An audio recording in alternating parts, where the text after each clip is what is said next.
अब मैं यहाँ पे अगर एक ब्लड वेसल बनाऊं, ये मेरी ब्लड वेसल हो गई, ठीक है, और ये सारा प्रोसेस कहाँ चल रहा है? बोन मैरो में। तो बेसिकली फंडा ये है कि जब भी मैच्योर सेल्स बन जाएंगे, तो ये मेरे मैच्योर सेल्स हैं, ये भी मेरा मैच्योर सेल है, ठीक है। तो मैच्योर सेल को जब भी मैच्योर हो जाएगा, बोन मैरो से निकल के ब्लड में आना है, ठीक है। तो न्यूट्रोफिल भी आ जाएगा, एजिनोफिल भी आ जाएगा, बेजोफिल भी आ जाएगा, मोनोसाइट भी आ जाएगा, ठीक है, और लिम्फोसाइट भी आ जाएगा। तो इस तरह से ये बोन मैरो से स्पिल होके इसमें आ जाएंगे। ऐसे समझो कि ये स्टेटमेंट है कि only mature sales spill into the blood from bone marrow, ठीक है। ये रूल है फिजियोलॉजिकल कि जब भी मैच्योर सेल्स की कॉलोनीज बढ़ जाएंगी ना बोन मैरो में, तो they get spilled into blood, या फिर ब्लड में चले जाते हैं वो, ठीक है। तो अब तो ये नॉर्मल फिजियोलॉजिकल चीज है, प्रिकर्सर सेल कभी भी ब्लड में नहीं आता, पहली चीज, ठीक है। अब मैं यहाँ पे आपको ल्यूकीमिया का डेफिनेशन इंट्रोड्यूस करना चाहता हूँ, क्योंकि ल्यूकीमिया वर्ड में ईमिया जो है बेसिकली, अगर मैं यहाँ पे ल्यूकीमिया लिखूं,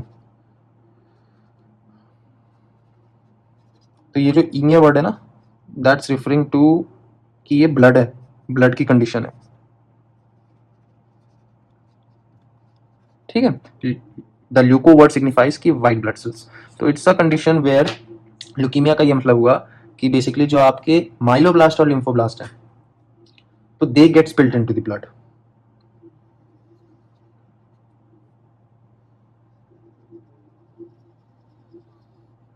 ठीक है। लिम्फोब्लास्ट भी आ गया और माइलोब्लास्ट भी, and this is only possible कि ये इस स्टेज पे अरेस्ट हो जाएं and they start multiplying, multiplying to maintain their own colonies, ठीक है। अपनी जनरेशन को ही मेंटेन करेंगे and there will be millions and billions of blast cells in the bone marrow. Mature तो बन नहीं रहा है, दैट्स द प्रॉब्लम। म्यूटेशन यहीं पे हो गया, या फिर प्रोमाइलोसाइट में कह लो, या जो भी प्रिकर्सर या फिर इंटरमीडिएट स्टेज है सेल की, वहां पे म्यूटेशन हुई and they start multiplying all together, तो उनकी कॉलोनी बढ़ जाती है, तो they start to spill into the blood and they start appearing in the blood, ठीक है। तो बेसिकली क्या है कि ये जो ब्लास्ट सेल्स है,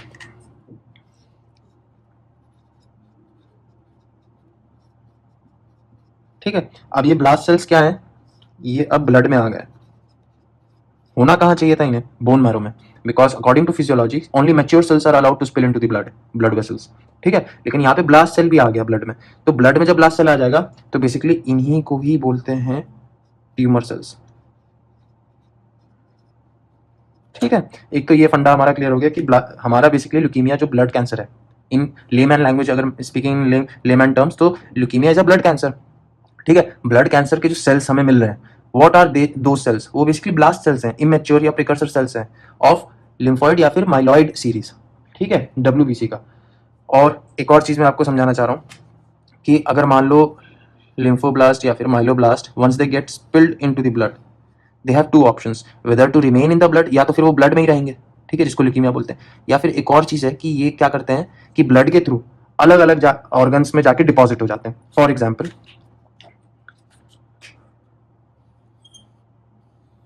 ये मेरा स्प्लीन है, ठीक है, उसके बाद ये लीवर है, तो स्प्लीन में डिपॉजिट हो गया, लीवर में डिपॉजिट हो गया, एंड जो हमारा लिम्फ नोड्स होते हैं उनमें भी जाके डिपॉजिट हो गए। तो बेसिकली क्या है कि अगर सॉलिड ऑर्गन में डिपॉजिशन है या डिपॉजिट्स, ठीक है, अगर डिपॉजिट्स हमें सॉलिड ऑर्गन्स में मिल रहे हैं, for example spleen, liver, lymph nodes, तो इसको बोलते हैं हम लोग लिम्फोमा,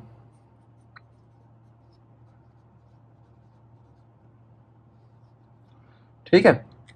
सेम स्टोरी है, लिम्फोब्लास्ट माइलोब्लास्ट बाहर मिलने लगा, ठीक है, जहां पे भी मिलेगा उसको लिम्फोमा बोलेंगे बेसिकली, ठीक है।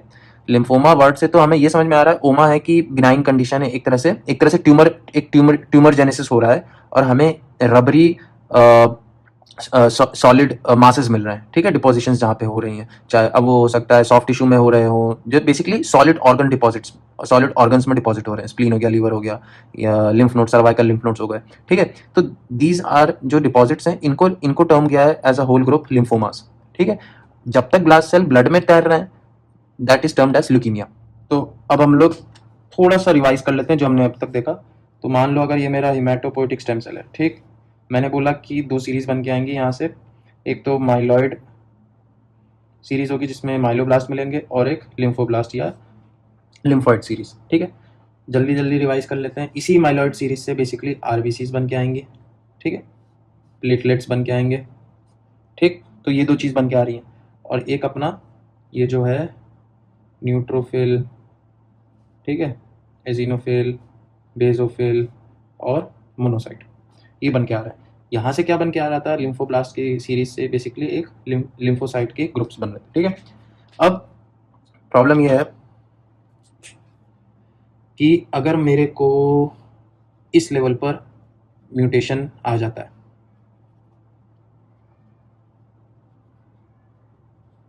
ठीक है, अगर इंटरमीडिएट स्टेप्स में या फिर इमेच्योर सेल्स जहाँ पे प्रेजेंट हैं, ठीक है, अगर वहाँ म्यूटेशन हो जाता है, तो बेसिकली म्यूटेशन का क्या मतलब हुआ, मेरा कहने का ये मतलब हुआ कि अनकंट्रोल्ड माइटोसिस हो रहा है।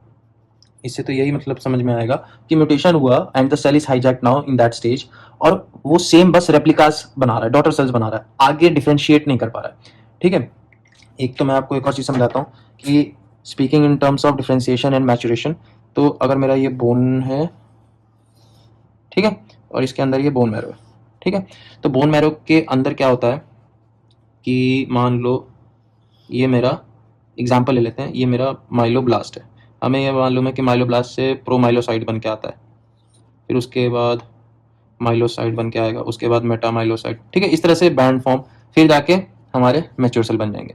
द प्रॉब्लम इज कि एक टर्म, 2 टर्म्स यूज करते हैं हम लोग पैथोलॉजी में, इधर तो आपका मैच्योर सेल बन के देगा, ठीक है, और ये माइलोब्लास्ट की बात कर रहा हूँ, तो ये किस तरह का सेल है, इमेच्योर सेल है। ठीक है, तो अगर मैं आपको बीच में खड़ा कर दूं तो आपके पास 2 डायरेक्शन है, इस डायरेक्शन में जाने का पॉसिबिलिटी, इस डायरेक्शन में, तो कभी भी अगर लेफ्ट शिफ्ट की बात कर रहा हो, बुक्स में लिखा होता है लेफ्ट शिफ्ट, तो लेफ्ट शिफ्ट का ये मतलब हुआ कि जो प्रोग्रेशन है या जो डिफरेंशिएशन की साइकिल है, इट्स हैम्पर्ड, रिग्रेशन है, मतलब सेल आगे मैच्योरेशन की तरफ नहीं जा सकता, डिफरेंशिएट नहीं कर सकता, वो किसी पर्टिकुलर स्टेज में फंस गया है, लेकिन वो प्रिकर्सर स्टेज है, इमेच्योर स्टेज है। और जब मैं राइट शिफ्ट बोलूंगा तो इसका ये मतलब हुआ कि सेल्स जो इमेच्योर सेल्स हैं, they are going towards mature cell.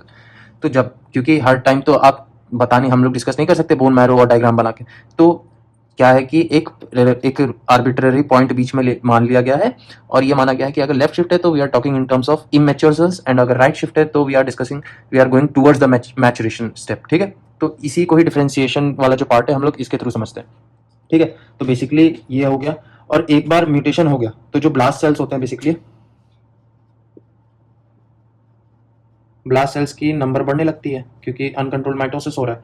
तो बोन मैरो में ब्लास्ट सेल्स के नंबर बढ़ रहे हैं।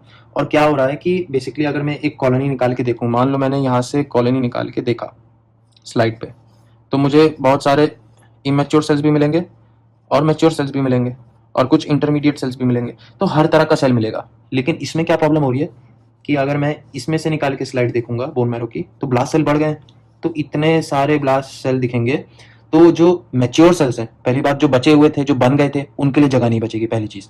और एक बार सेल हाईजैक हो चुका है अपने ब्लास्ट स्टेज में या प्रिकर्सर स्टेज में, तो वो ही मल्टीप्लाई कर रहा है, ठीक है, वो अपने ही कॉलोनीज बढ़ा रहा है, और एक टाइम आएगा जब ये कॉलोनीज बढ़ जाएंगी, तो रिप्लेसिंग अदर सेल्स, ठीक है, रिप्लेस करेंगे और फिर उसके बाद स्पिल हो जाएंगे सर्कुलेशन में,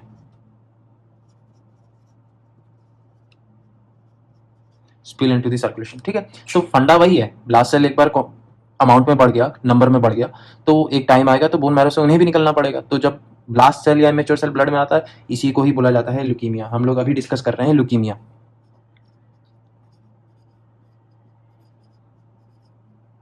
ठीक है, तो अब ल्यूकीमिया तो समझ में आ गया। और इसी वजह से जब आपके जो मैच्योर सेल्स हैं वो रिप्लेस हो जाते हैं इमेच्योर सेल्स, ठीक है, और मैच्योर सेल्स, तो mature cells are replaced by immature cells. कहानी यहां तक समझ आ गई। तो इसका मतलब जब इमेच्योर सेल्स बढ़ जाएंगे तो फिर जब ब्लड में आएंगे तो जो ओरिजिनल मैच्योर सेल का फंक्शन होता है, फिजियोलॉजिकल फंक्शन होता है, वो हैम्पर हो जाएगा। और एक बार फंक्शन हैम्पर हो जाएगा तो सिम्टम्स भी अलग अलग तरह के हमें मिलेंगे इन पेशेंट्स में। अब मैं सिम्टम्स यहाँ पे रेंज ऑफ सिम्टम्स हैं, क्योंकि हमारा माइलॉइड अगर इफेक्ट हुआ है तो हमारे आरबीसीज भी खराब बन सकते हैं, प्लेटलेट्स भी खराब बन सकते हैं, व्हाइट ब्लड सेल की सीरीज तो खराब हो ही रही है, क्योंकि माइलॉइड सीरीज खराब हो रही है तो जो आरबीसी माइलॉइड सीरीज से आना था वो भी खराब हो जाएगी, इफेक्ट होगी, प्लेटलेट भी खराब होगा, बाकी ये व्हाइट सेल्स तो इफेक्ट हो ही रहे हैं। ठीक है, तो अब हम लोग अलग अलग सिम्टम्स देखेंगे which will be common to all leukaemias, एक जनरलाइज्ड ग्रुप ऑफ सिम्टम्स देखेंगे जो सारे ल्यूकीमियाज में प्रेजेंट होगा, चाहे वो अक्यूट हो, चाहे क्रॉनिक हो, चाहे लिम्फोब्लास्टिक हो, चाहे माइलोब्लास्टिक हो, कुछ ऐसे सिम्टम्स होते हैं जो कॉमन रहेंगे। तो एक एक करके उनको देखेंगे रैशनल के साथ। तो अब एक एक करके हम लोग सिम्टम्स की जो रैशनल है वो समझने की कोशिश करेंगे। अब जैसे माइलॉइड सीरीज इफेक्ट हो गई, माइलोब्लास्ट इफेक्ट हुआ, वहीं पे स्टॉप हो गया। अगर प्रिकर्सर सेल ही स्टॉप हो गया तो आगे जो हमारे मेन प्रोडक्ट्स हैं वो बनेंगे ही नहीं। ठीक, तो अलग अलग सिम्टम्स देखने को मिलेंगे। नॉर्मल आरबीसीज क्या है कि नॉर्मल आरबीसीज 90 to 120 डेज रहते हैं ब्लड में, that's their life span, and then they die off in the spleen, that is why spleen is also known as the graveyard of RBCs या cells. ठीक है, तो RBC basically mature RBC oxygen carry करने का काम कर रहा है। ठीक है, लेकिन अगर इमेच्योर ही आपने आरबीसी ब्लड में उतार दिया, ठीक है, तो उसका फंक्शन तो हैम्पर होना ही होना है, पहली चीज। और दूसरी चीज, आरबीसी मैच्योर आरबीसी ए न्यूक्लिएटेड होता है, न्यूक्लियस नहीं होता है मैच्योर आरबीसी में, लेकिन अगर इमेच्योर आरबीसी उतर गया ब्लड में बोन मैरो से तो उसके पास न्यूक्लियस होगा, तो उस तरह से उसका फंक्शन भी हैम्पर हो जाएगा, पहली चीज। तो ऐसे इमेच्योर आरबीसी जब ब्लड में आ जाएंगे तो हमें क्या देखने को मिलेगा कि इनकी लाइफ स्पैन कम होती है, ये बड़े भी होंगे, इमेच्योर है क्योंकि। तो ये जो स्प्लीन, जब स्प्लीन के थ्रू गुजरेंगे ऐसे सेल्स, बड़े सेल्स, तो क्या होता है कि व्हाइट पल्प होता है, रेड पल्प होता है स्प्लीन में, तो ऐसे सेल्स, बड़े सेल्स ट्रैप हो जाते हैं कैपिलरीज में, जो ब्लड बेड होता है ना स्प्लीन में, तो बड़े, इसीलिए ही वो स्प्लीन काम करता है ग्रेवयार्ड सेल्स का, ऐसे सेल्स को मार देता है जो एबनॉर्मल बड़े होते हैं या शेप वाइज अलग होते हैं, खराब होते हैं। ठीक है, तो वो फंस जाएगा, कोई भी बड़ा सेल होगा वो स्प्लीन में फंसेगा, ठीक है, और डिस्ट्रॉय हो जाएगा। तो धीरे धीरे क्या होगा, टाइम से टाइम धीरे धीरे क्या होगा कि आरबीसीज की क्वांटिटी कम हो जाएगी ब्लड में, और पेशेंट डेवलप करेगा अनीमिया। अनीमिया की वजह से फिर क्वेश्चन में हम सिम्टम्स, पेशेंट में जो सिम्टम्स होंगे या फिर जो क्वेश्चन अटेम्प्ट करेंगे हम लोग, कुछ भी लिख सकता है वो क्वेश्चनर, लेथार्जी है पेशेंट को, फटीग है, पैलर है, ठीक है, फोकस नहीं बन पा रहा है, कंसंट्रेशन लेवल गिर गया पेशेंट का। ठीक, तो इस तरह से तो ये आरबीसी का हो गया। अब माइलॉइड सीरीज में प्लेटलेट भी है, तो अगर मेरा प्लेटलेट इफेक्ट हो गया, उसकी भी लाइफ स्पैन इफेक्ट होगी, इमेच्योर प्लेटलेट आ गया, तो बेसिकली पेशेंट डेवलप्स थ्रोम्बोसाइटोपिनिया। और थ्रोम्बोसाइटोपिनिया अगर होगा तो patient will complain of bleeding problems. जब तक पेशेंट को एक्सटर्नल ब्लीडिंग हो रही है that's not huge of a problem, लेकिन अगर इंटरनल ब्लीडिंग हो गई तो ज़्यादा परेशानी है। So that is why thrombocytopenia is a condition where patient has high risk of bleeding, whether internal और एक्सटर्नल, दैट्स अनदर थिंग। तो ठीक है, तो प्लेटलेट्स भी डाउन होगा, थ्रोम्बोसाइटोपिनिया, ब्लीडिंग प्रॉब्लम्स डेवलप करेगा पेशेंट। उसके बाद जो हमारे व्हाइट ब्लड सेल्स की कंपनी है जो माइलॉइड सीरीज की तरफ से आ रही है, न्यूट्रोफिल, एजिनोफिल, बेजोफिल, मोनोसाइट्स, ठीक है, ये इनकी भी क्वांटिटी कम हो जाएगी। जब इनके ही नंबर कम हो गए, नंबर इसलिए कम हो रहे हैं क्योंकि अल्टीमेटली बड़े सेल्स हैं, ये ज़्यादा देर तक इनका लाइफ स्पैन उतना नहीं रहेगा जैसे नॉर्मली होना चाहिए, ये स्प्लीन में डिस्ट्रॉय हो जाएंगे एकदम से 2 दिन में, 3 दिन में ही, ठीक है, हफ्ते में। अब यहाँ होगा, अगर ये सेल्स अफेक्ट हो जाएंगे तो patient will have recurrent infection, क्योंकि ये सेल्स हमारे वाइट ब्लड सेल्स हैं और इन्फेक्शन को फाइट करने के लिए हमें वाइट सेल्स की ज़रूरत होती है। ठीक है, तो ये तो एक ऐसे सिम्टम्स हो गए विच आर पेक्यूलर, मतलब ग्रुप ऑफ सिम्टम्स जो जनरलाइज सिम्टम्स हमें ल्यूकीमिया में मिल सकते हैं, चाहे AML हो चाहे CML हो। ठीक, इस तरह का हमें मिलेगा। ये एक जनरलाइज्ड कॉन्फ़िगरेशन है या फिर जो क्लिनिकल पिक्चर होगी पेशेंट की। अब यहाँ पे ल्यूकीमिया को हम डिफिनेशन वाइज डिस्कस कर लेते हैं कि ल्यूकीमिया किसको बोलते हैं, लिम्फोमा किसको बोलते हैं। तो बेसिकली बता चुका हूँ कि ल्यूकीमिया तो एक तरह से लिम्फॉइड न्यूप्लाज्म है, ठीक है, लेकिन प्रॉब्लम ये है कि वाइड स्प्रेड इन्वॉल्वमेंट हुआ है, ठीक है, बोन मैरो में जो प्रेजेंट, ये जो लार्ज सेल्स होते हैं ना, ये स्पिल होते हैं ब्लास्ट सेल्स ब्लड में और ब्लड में ट्रैवल करते हैं, तो इसको ल्यूकीमिया बोलते हैं। लिम्फोमा क्या है कि प्रोलिफरेशंस हैं जो कि डिस्क्रीट टिश्यू मासेस बना रही हैं, सॉलिड ट्यूमर्स बना रहे हैं सॉलिड ऑर्गन्स में। तो हमने ये डिस्कस कर रखा है कि ल्यूकीमिया और लिम्फोमा में बेसिक डिफरेंस क्या है definition wise. Leukaemia, aemia means blood, तो it's a blood condition to be understood as. Lymphoma, oma means growth, it should be a growth, a mass, तो ऐसा डिपॉजिट जो सॉलिड ऑर्गन्स में deposition दिख रहा है हमें, उसमें भी वो माइलोब्लास्ट का ही या फिर ब्लास्ट सेल्स का ही डिपोजिशन है, but that is termed as lymphoma. So basically leukemia can have lymphoma to.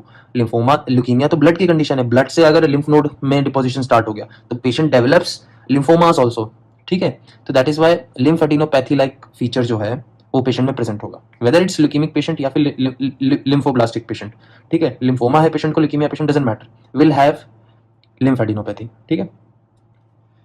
तो अगर मैं यहाँ पे आपको ये बोलूँ कि मान लो ये मेरा ब्लड वेसल है। अब प्रॉब्लम क्या थी? प्रॉब्लम यही थी कि हमारे इंटरमीडिएट सेल्स या फिर जो इमेच्योर सेल्स थे वो ब्लड में आ गए। तो अगर माइलोब्लास्ट आ गया ब्लड में या लिम्फोब्लास्ट आ गया ब्लड में, तो बेसिकली अब ये चीज़ हो सकती है, यहाँ पे ये दो क्लासेस बना सकता है, ठीक है। लिम्फोब्लास्टिक, अगर मेरा सडन ऑनसेट है, सडन ऑनसेट ऑफ फीचर्स है, सिम्टम्स है, तो इसको अक्यूट बोलूँगा, ठीक है। और अगर ग्रेजुअल प्रेजेंटेशन ऑफ सिम्टम्स है, टाइम लग रहा है, तो इसको क्रॉनिक बोलूँगा, ठीक है। उसी तरह से माइलोब्लास्ट की कहानी भी होगी। तो अब अगर अक्यूट है तो इसको मैं बोलूँगा अक्यूट लिम्फोब्लास्टिक ल्यूकीमिया, क्योंकि मेरी सीरीज लिम्फोब्लास्ट की है। इसको बोलूँगा क्रॉनिक लिम्फोब्लास्टिक ल्यूकीमिया।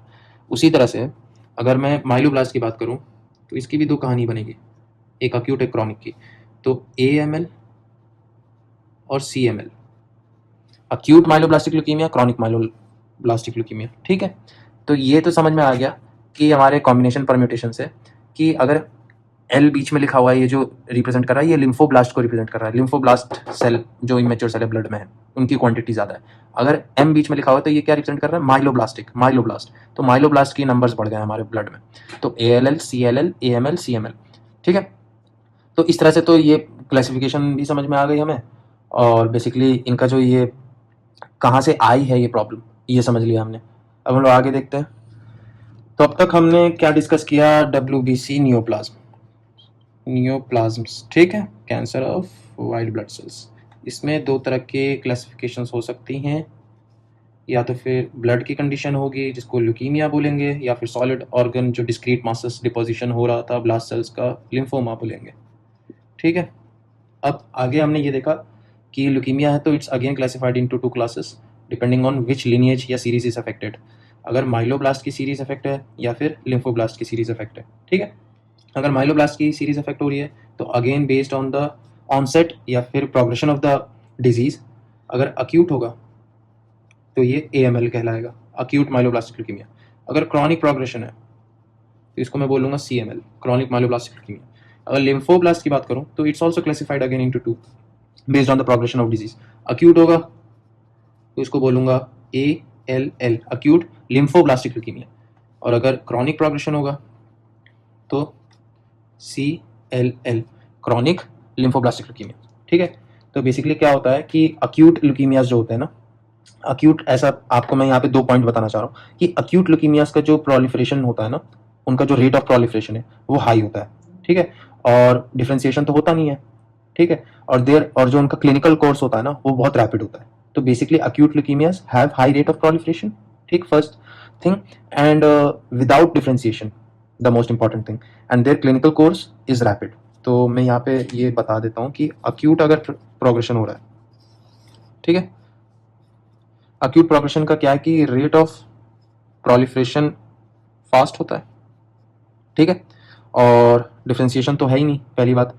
और जो क्लिनिकल कोर्स है या जो प्रेजेंटेशन ऑफ सिम्टम्स है या फिर कोर्स ऑफ डिजीज है वो रैपिड है, ठीक है। एक तो ये चीज हो गई।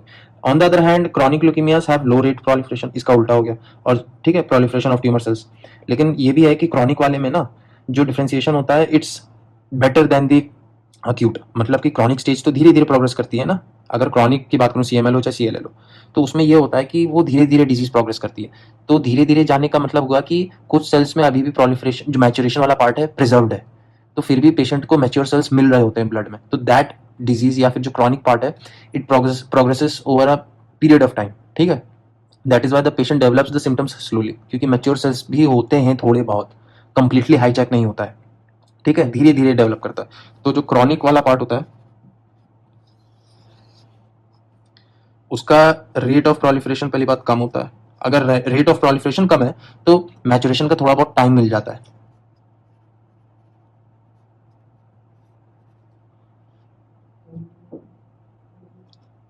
तो अगर मैं यहाँ पे मैच्योरेशन की बात करूँ, इनको टाइम नहीं मिलता मैच्योरेशन का, इन सेल्स को, ठीक है।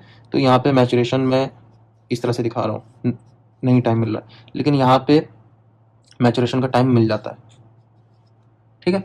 और जो क्लिनिकल कोर्स है, तो क्लिनिकल कोर्स जो होता है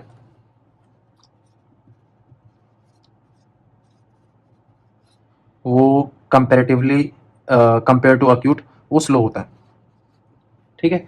तो ये मैं इसलिए समझाने की कोशिश कर रहा हूँ मैं आपको, क्योंकि अक्यूट जो होता है, चाहे AML हो चाहे ALL हो, इनका प्रोग्नोसिस बैड होता है, इसे ये समझ में आया हमें, ठीक है। और रही बात क्रॉनिक की, तो इनका बेटर या फिर गुड प्रोग्नोसिस होता है। एक तो ये चीज़ समझ में आ गई हमें, ठीक है, रिलेटिवली गुड प्रोग्नोसिस होता है। अब एंड में मैं ये डिस्कस करूंगा कि माइलोब्लास्ट को कैसे आइडेंटिफाई करते हैं और लिम्फोब्लास्ट को कैसे आइडेंटिफाई करते हैं, एंड ऑन दैट नोट हम लोग अपना ये ओवरव्यू खत्म कर लेंगे। इसको just for the sake of completion में यहाँ बना लेता हूँ, लिम्फोमा में NHL विच इज़ नॉन हॉजकिंस, और ये हॉजकिंस लिम्फोमा। तो अब हम लोग लिम्फोब्लास्ट कैसा दिखता है हिस्टोपैथोलॉजिकली बेसिकली स्लाइड पे, और लिम्फोब्लास्ट कैसा दिखता है, कुछ कैरेक्टरिस्टिक फीचर्स हैं वो देख लेते हैं। तो अब हम लोग यहाँ पे सेल बना के देखते हैं। तो मान लो ये मेरा माइलोब्लास्ट है, ठीक है, और ये मेरा लिम्फोब्लास्ट है। सो बेसिकली माइलोब्लास्ट का जाहिर बात है ये दोनों ही मैच्योर सेल्स हैं, तो ये बड़े भी होंगे साइज में और इनके न्यूक्लियस भी एज सच बड़े होंगे। मैंने ये भी बताया था कि लिम्फोसाइट का न्यूक्लियस बहुत बड़ा होता है, तो मैं यहाँ पे बड़ा ही न्यूक्लियस बनाऊंगा, ठीक है। तो बेसिकली क्या होता है, लिम्फोब्लास्ट माइलोब्लास्ट में जो न्यूक्लियस होता है ना वो भी बड़ा होता है, लिम्फोब्लास्ट का भी न्यूक्लियस बड़ा होता है, एंड ओवरऑल जो साइज होता है वो भी बड़ा होता है। तो बेसिकली अगर मैं साइज के हिसाब से कंपेयर करूँ आपस में इन दोनों सेल्स को, तो जो सेल साइज है तो लार्ज हमारा माइलोब्लास्ट होता है एज कंपेयर टू लिम्फोब्लास्ट, ठीक है। साइज वाइज माइलोब्लास्ट बड़ा है, लिम्फोब्लास्ट छोटा है। साइटोप्लाज्म की बात करूं अगर, तो साइटोप्लाज्म की जो क्वांटिटी है तो माइलोब्लास्ट में ये मॉडरेट है, ठीक है, डिसेंट अमाउंट है। लेकिन लिम्फोब्लास्ट की जो साइटोप्लाज्म है वो स्कैंटी है, कम होता है साइटोप्लाज्म की क्वांटिटी। आ गया सबसे इंपॉर्टेंट और क्लासिकल या फिर हॉलमार्क फीचर जिसको ऑयल रॉड बोलते हैं। बेसिकली ऑयल रॉड क्या होता है ना, कि ऑयल रॉड बॉडी या ऑयल बॉडीज बोलो, ऑयल रॉड क्या होता है कि फ्यूजन ऑफ लाइसोसोम्स। हमारे साइटोप्लाज्म के अंदर अलग अलग ऑर्गेनल्स होते हैं, तो उनमें से एक लाइसोसोम होता है जिसके अंदर लाइसोसोमल एंजाइम्स होते हैं, परऑक्सीडेसेस होते हैं। बेसिकली एक सेल का एक सोसाइटल बैग होता है, वो हथियार होता है इन्फेक्शन के अगेंस्ट लड़ने के लिए या सेल को खुद खत्म करने के लिए, ठीक है। तो फ्यूजन ऑफ लाइसोसोम्स, वो ऑर्गेनल्स का फ्यूजन हो जाता है, तो एक ऑयल रॉड जैसी फीचर एक बॉडी देखने को मिलती है। बेसिकली नेम्ड बॉडी है, ऑयल रॉड बोलते हैं इसको। तो ऑयल रॉड हमें मिलेंगे माइलोब्लास्ट में, can be present may not be present, लेकिन on the other hand lymphoblast में दे आर नॉट प्रेजेंट, ठीक है। न्यूक्लियर क्रोमैटिन की अगर मैं बात करूं, तो न्यूक्लियर क्रोमैटिन जो होता है ना माइलोब्लास्ट में बहुत फाइन तरीके से होता है, ठीक है। तो यहाँ पे जो ये मैं आपको अगर मैं क्रोमैटिन फाइबर्स दिखाने की कोशिश करूं, तो क्रोमैटिन जो न्यूक्लियर क्रोमैटिन होता है बहुत फाइन तरीके से अरेंज होता है। लेकिन on the other hand lymphoblast जो होता है ना, लिम्फोब्लास्ट में हमारा जो न्यूक्लियर क्रोमैटिन होता है तो इट्स अ वेरी कोर्स, मतलब बहुत एक रफ आइडिया में गुच्छे में रखा होगा क्रोमैटिन फाइबर, ठीक है। अब न्यूक्लियोलाई होता है, न्यूक्लियस के अंदर हमारे पास न्यूक्लियोलाई होते हैं। तो ये जो न्यूक्लियोलाई होते हैं ना, तो they are prominent in myeloblast. Prominent in the sense कि इनका एक तो वैल्यू भी होती है, they can be ranging from 1 to 4। On the other hand nucleoli अगर लिम्फोब्लास्ट में देखूँ मैं, तो ये होते हैं इनडिस्टिंक्ट, मतलब पता नहीं लगेगा आपको कि कितने न्यूक्लियोलाई, क्लियर कट आइडिया नहीं मिलेगा। अच्छा, न्यूक्लियर क्रोमैटिन लिम्फोब्लास्ट का था कोर्स, ठीक है। तो ये एक मोटा मोटा मॉर्फोलॉजिकल डिफरेंस है माइलोब्लास्ट और लिम्फोब्लास्ट को समझने के लिए। तो मैं आपको यहाँ पे बना के दिखा देता हूँ कि ये जो मैंने रेड में बनाया है ना, इसको बोलते हैं ऑयल रॉड। तो ये माइलोब्लास्ट में प्रेजेंट भी हो सकता है, कभी कभी नहीं भी प्रेजेंट होता है, and what they are fusion of lysosomes, that's it. अगर आपको कोई सेल ऑयल रॉड बॉडी के साथ दिख रहा है ना, तो you can straight forward rule out the options and go for myeloid series, कि ये लुकीमिया जो है या लिम्फोमा जो है इट्स कंसर्निंग माइलोब्लास्ट सीरीज या फिर माइलॉइड सीरीज, माइलॉइड लीनिएज, ठीक है, that's how these Auer rod bodies are important. और ये तो लिम्फोब्लास्ट और माइलोब्लास्ट की एक मॉर्फोलॉजिकल डिफरेंस थी। अब हम लोग धीरे धीरे अब एक एक करके AML, ALL, CLL, CML के फीचर्स देखेंगे, ट्रीटमेंट प्लान देखेंगे, और उनमें प्रोग्नोस्टिक स्केल्स होते हैं, इंडेक्सेस होते हैं, उनको डिस्कस करेंगे। तो ये तो एक ओवरव्यू था। सो आई होप आप लोग को समझ में आया कि WBC के नियोप्लाज्म के चैप्टर में क्या इंपॉर्टेंट है, और आगे हम लोग डिटेल में देखेंगे। Thanks for watching and stay tuned.